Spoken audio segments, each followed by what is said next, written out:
Film ini mungkin akan membuat jantung kalian berdebar kencang, karena film ini hampir sepanjang durasi di sebuah motel misterius.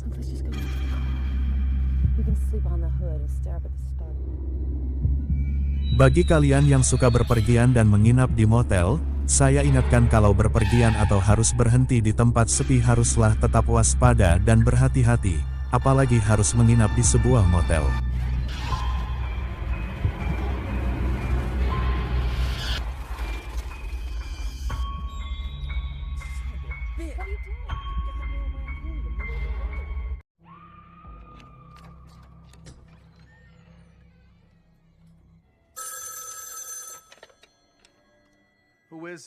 Karena kalau kalian tidak berhati-hati bisa-bisa mengalami kejadian mengerikan seperti yang dialami pasangan Fox dan Amy. Film yang saya akan ceritakan ini. Oke, agar tidak berlama-lama, mari kita simak alur cerita singkat. Film Vacancy. Dalam perjalanan pulang, Amy dan suaminya David Fox menyetir mobil sepanjang malam. Menuju tujuan mereka, David melamun. Entah apa yang dipikirkannya, mobil David salah berbelok arah, meninggalkan jalan tol. Jalan begitu sepi, David tidak sengaja menabrak seekor rakun, dan mobilnya hilang kendali, sehingga mobil David oleng di tengah jalan. Hal ini menyebabkan mobilnya sedikit rusak di bagian mesin.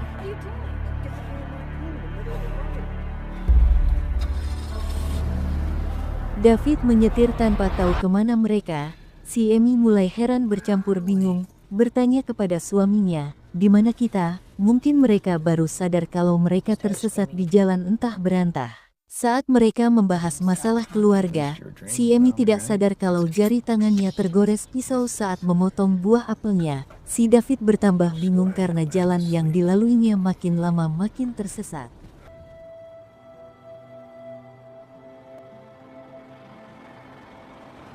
Amy melihat peta, mungkin ada petunjuk jalan ke arah Donnie, tapi nampaknya peta tidak bisa membantu mereka menemukan jalan pulang.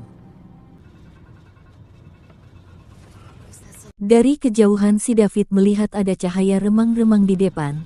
Ada sebuah bangunan, entah itu bengkel atau toko kelontong, lalu mobil mereka masuk ke area itu.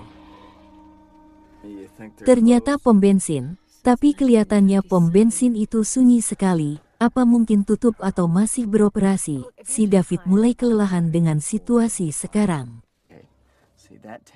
David kembali mengutak-atik peta, mungkin ada petunjuk lain. Di saat mereka sedang membahas rute jalan pulang, lalu sontak mereka kaget, tiba-tiba muncul sosok misterius, ternyata seorang begundal malam yang belum tidur. David menceritakan masalah pada mobilnya dan juga sekalian mereka tersesat. Lelaki misterius itu mengatakan kalau arah ke kota Donnie berjarak 30 mil dari tempatnya. Lalu lelaki itu menawarkan pertolongan membantu memperbaiki mesinnya. Mungkin si pria malam itu jago bagian mesin. Dalam hati David, saat mereka sedang sibuk mengecek mesin, Amy di dalam menunggu, harap-harap mesin mobilnya kembali bagus. Saat menunggu, Amy tidak sengaja menjatuhkan benda dari sun visor. Ternyata itu foto anak mereka yang sudah almarhum. Amy sedih dan merasa bersalah. Singkat cerita, setelah mobil David diperbaiki, ternyata memang jago lelaki misterius tersebut, entah dia seorang montir. Kemudian si lelaki misterius membantu melihat peta, dan menunjukkan arah ke Donnie. Apakah arah itu yang dibilang lelaki itu arah yang benar?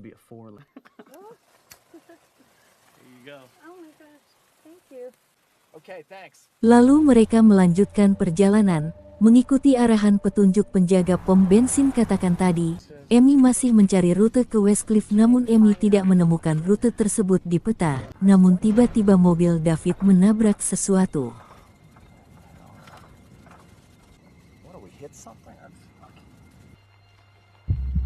Mobil mereka kembali mogok di tengah jalan yang sunyi dan sepi. Namun setelah dicoba starter mobil David tak bisa dihidupkan.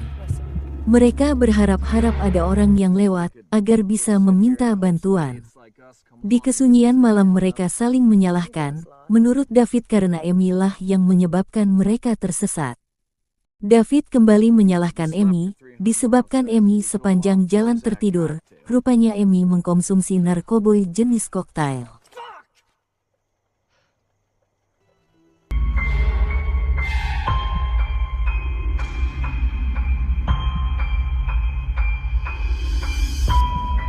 Lalu sambil berjalan mereka menelusuri jalan kembali ke toko Smalls untuk mencari bantuan montir tadi. Di jalan yang gelap gulita, mereka terus bertengkar tentang masalah keluarga mereka.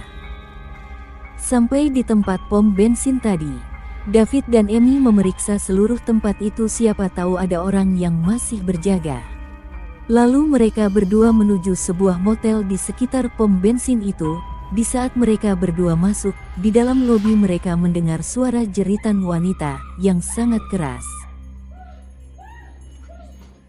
Amy merasa ketakutan mengajak David pergi dari tempat itu, namun David menolak pergi. Keluarlah seorang laki-laki, nampaknya dia pemilik motel. David bertanya apa yang terjadi di dalam sana. Dengan santainya dia sedang menonton film untuk mengisi kebosanan.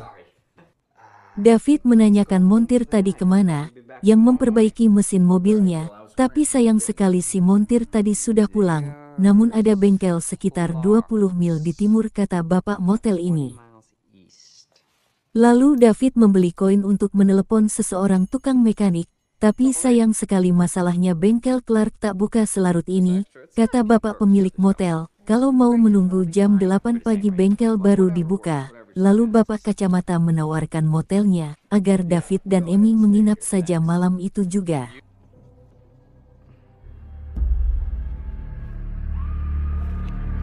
Pasangan itu lalu masuk ke kamar motel. Si Amy merasa ada yang aneh dengan motel ini. Di motel mereka sambil berbincang-bincang tentang pesta di rumah orang tua Amy. David bilang ke Amy sebaiknya beritahukan ke orang tua Amy surat perceraian mereka. Saat mereka lagi asik mengobrol, tiba-tiba telepon di kamar mereka berdering. Saat diangkat tak ada jawaban, lalu mereka dikejutkan oleh gedoran pintu. David pun membuka pintu kamar, yang anehnya tak ada seorang pun di luar. Mereka pun saling tatap. Beberapa saat kemudian telepon kembali berdering, bersamaan pintu digedor dari luar. Ternyata gedoran pintu dari kamar sebelah. Kini gedoran pun dari dua arah. Apa sebenarnya yang mereka inginkan? Di saat David mengingatkan dengan baik-baik, pintu kembali digedor dengan sangat keras. Sontak membuat David panik, dan gangguan pun semakin menjadi-jadi. David mulai merasa jengkel dengan kelakuan aneh di luar. David pun keluar mendatangi kamar sebelah. David memperingatkan, namun tak ada respon dari kamar nomor 3. Amy mengunci pintu kamarnya, menunggu David yang mau melaporkan kejadian aneh di kamarnya, karena mereka terus diganggu. Tak mau ambil pusing, David pun melaporkan kejadian barusan ke si manajer motel. David menceritakan kalau kamarnya terus-menerus digedor. Tapi anehnya hanya Amy dan David yang menyewa kamar, sehingga tak ada tamu lain selain mereka, kata si manajer motel. David berusaha meyakinkan kalau ada orang lain yang sedang mengganggu mereka. David pun meminta agar si manajer motel memeriksa kamar sebelah dan sekalian membawa pistol. Lalu David kembali ke kamarnya dan menjelaskan ke Amy semua akan baik-baik saja. Lalu si Amy menyarankan agar pergi dari tempat itu, tapi David menolak, agar menginap menunggu pagi. Kemudian David melihat ada kaset video, dan memutar video itu.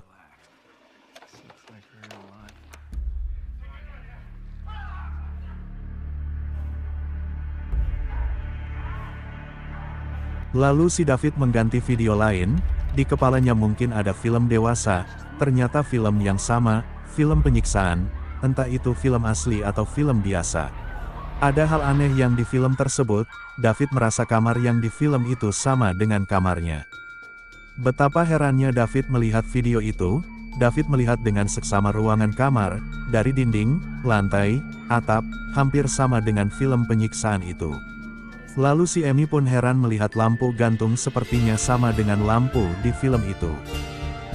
Si Amy penasaran dan mulai mengamati film aneh itu. Lalu si David mengamati ruangan kamar, ternyata ada sebuah CCTV di dinding ventilasi.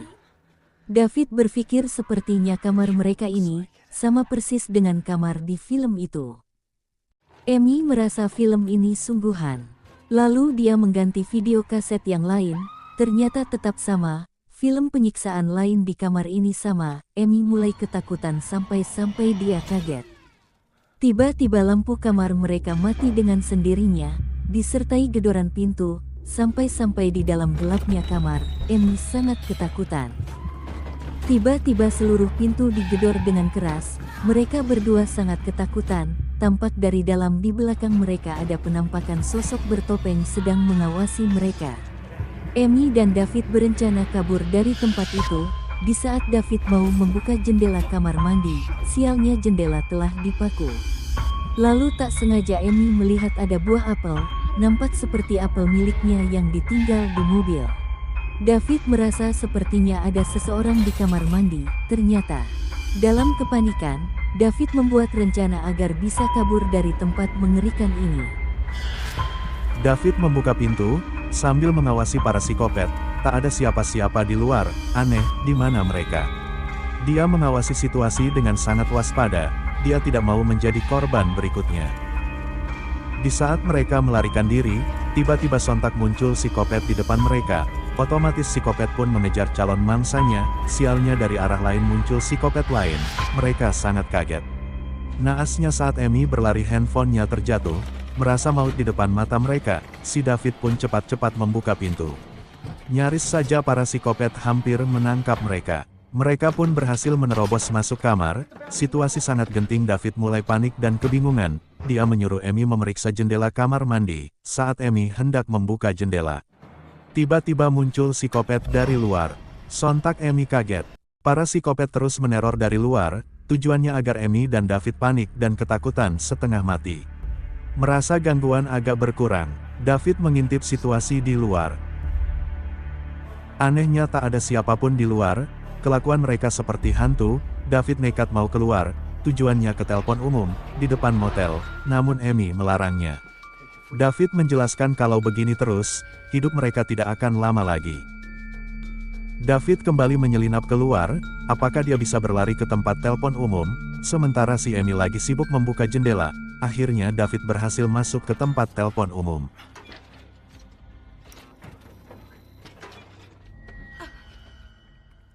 David mencoba menelpon pihak berwajib, lalu David menceritakan seluruh kejadian di motel misterius itu. Sialnya nasib David, ternyata yang dihubunginya bukanlah 911, ternyata sang manajer psikopat. Tiba-tiba mobil berkecepatan tinggi menabrak telepon umum itu. Untungnya Bang David selamat.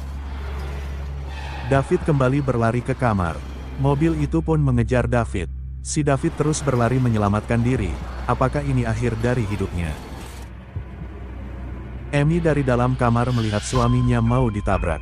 Dia cepat-cepat membukakan pintu. Bang David pun selamat.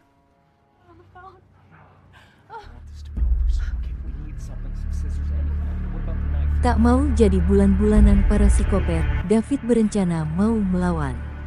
Apakah Amy dan David selamat dari mangsa teror psikopat yang ingin menghabisi mereka berdua?